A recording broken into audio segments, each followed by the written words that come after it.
All right, 680's Richard Southern joins us. Richard, $2 bills. It's such a Canadian thing, isn't it? Got any of them lying around the house? Maybe a $1,000 bill? Government wants them back.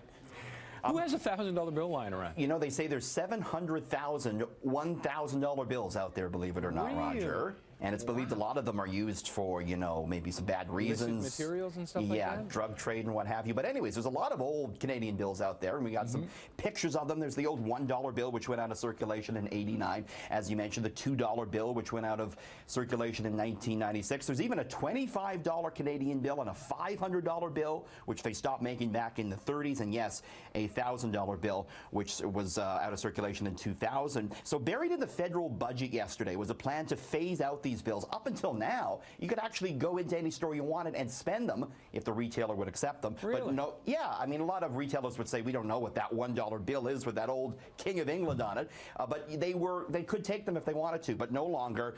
Not accepted at retail. You can bring them into a bank, and the bank will give you face value. Perhaps a money dealer, though, might give you a better deal on those bills. For some of the older ones, for sure. For some of the older ones. But basically, the Bank of Canada wants them out of circulation because the newer bills, they're harder to forge. All right, I got some $3 bills. I'll bring those in, too. $3 bills?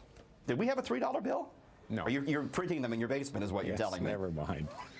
You're continuing to look over the federal budget that came out yesterday, and you found some interesting details when it comes to marijuana and cigarettes. Yeah, so there's a plan to spend some money as regards marijuana in the upcoming federal budget. They're pegging $62.5 million for education campaigns on the dangers of drug use, another $10 million for studying the impact of legalization on mental health. But that's going to be outweighed by how much money the government's going to make. They think they're going to make revenue on cannabis of $220 million per year by 2022. And yeah, cigarettes, they're becoming more expensive. The 200 carton going up another $1. And what they're going to do as well, Roger, they're going to peg the cigarette tax to inflation. So as inflation goes up, the tax on cigarettes will automatically as well. All right. $220 million doesn't seem like that much for the amount of weed that is in this country. It doesn't, but you got to remember they're having a great deal of difficulty projecting how many people will buy it. Stats Canada has no idea. Remember, we had the story the other week about them planning to test wastewater to see how many people are actually smoking it. So we'll have to wait and see. All right.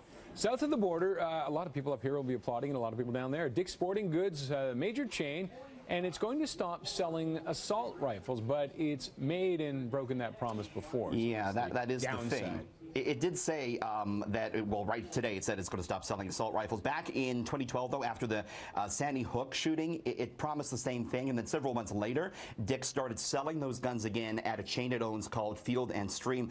The CEO, though, today says, no, he's serious about it this time. No more assault-style weapons, no more high-capacity magazines.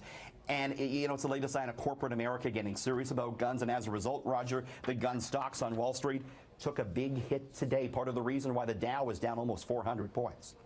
Let's hope so. I'm in south of the border, and next go after handguns, too. But yeah, we'll see what happens. There's no legislation passing Congress yet, so we'll see. All right. Barbara Streisand, Babs, cloned her dog, not once, but twice. And you can do it. You and I can if we want to. If we've got the money for it. How much? Well, it's not cheap, Roger. There's Barbara Streisand with her 3 dogs, 2 of which were cloned from a pup that she had that passed away last year. And it turns out that, you know, up until 2016, you couldn't do this. But as of 2016, you can clone your dog. There's a big lab in America that does it called Vistagen. The price, Roger, $50,000 for a dog, $25,000 for a cat. Not cheap. There's also what they call genetic preservation option for $1,600, where they take some of the dog's genetic material and you can clone it at a later date if you want. So, you know, pet owners love to spend big money on their pets. It's kind of creepy. Yeah, there's some ethical issues because they sort of have to implant it in another dog to give birth to the cloned dog. So there's a lot of ethical issues that go along with it, too. All right. Ask politely. You'll get paid faster.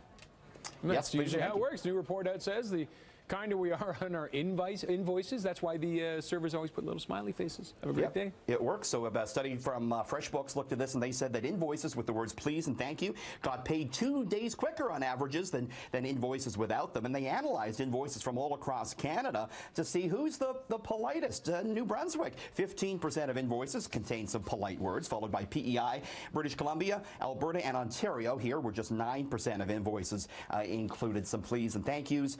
The meanest of provinces, according to this, the coldest provinces, Manitoba and the Yukon, Raj. Interesting.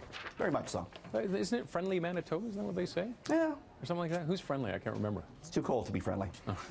All right. Makes you angry. Okay. It's company loyalty on a supersized scale. U.S. man is closing in on a McDonald's milestone. Yeah, his name is Dan Gorski, and he's about to eat his 30,000th Big Mac, Roger. He's kept careful track of how many Is this the guy who I'm thinking of? He was on Supersize. Yeah. Take a look. Man, this is a perfect sandwich, you know. At least for me it is. There it is, bite number 19,000. Well, the wife says when she's got to put them in a blender, it ends. You know, that's what she told me. And so, Roger, if you take 30,000 Big Macs, that's equivalent in weight to 10.5 growing cows, 5 cars, 16 grand pianos, 75 baby elephants, and he's spent about $200,000 on Big Macs since 1972.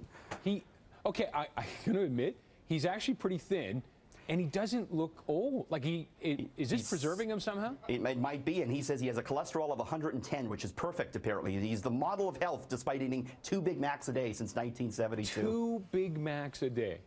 Wouldn't recommend it, but seems to be working for Mr. Dan Gorski. All right. Thank you, sir. Thanks, Have a Roger. good one.